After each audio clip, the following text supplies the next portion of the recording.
So data leakages indeed have been at the talk of the industry in the recent past.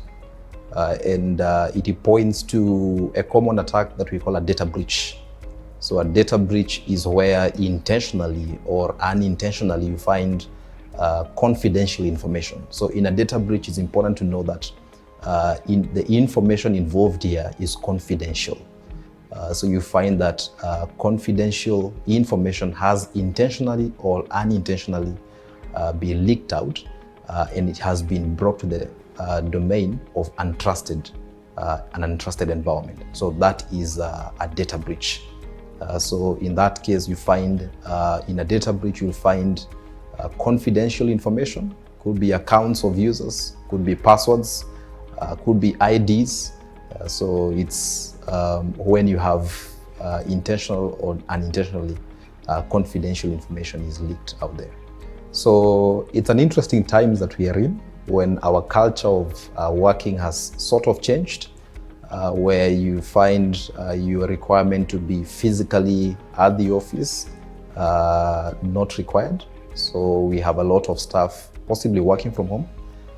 And it's important to understand that a lot of attackers are targeting users. A lot of the different attacks that we are seeing are targeting users.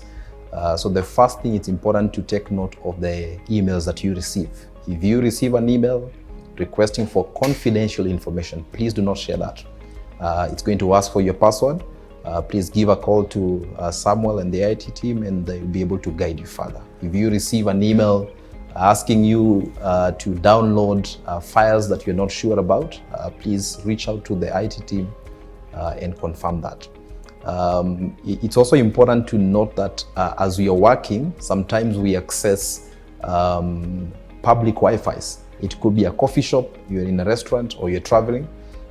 It's important that such Wi-Fis and access points should not be used to connect to confidential sites. This could be, say, your email server, it could be your mobile banking, it could be your internet banking.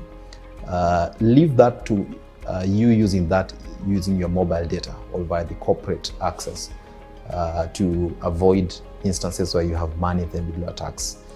So lastly, what I would also recommend is take note of what you are connecting to.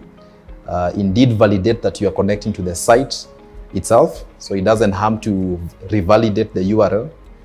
So if I'll use an example of Facebook, just ensure there is that HTTPS, and just confirm it's Facebook with a double O and not a triple O. So that brings it back home. All the different sites that we access from our corporate work sites, just revalidate. And should you have an issue, please reach out to the IT team.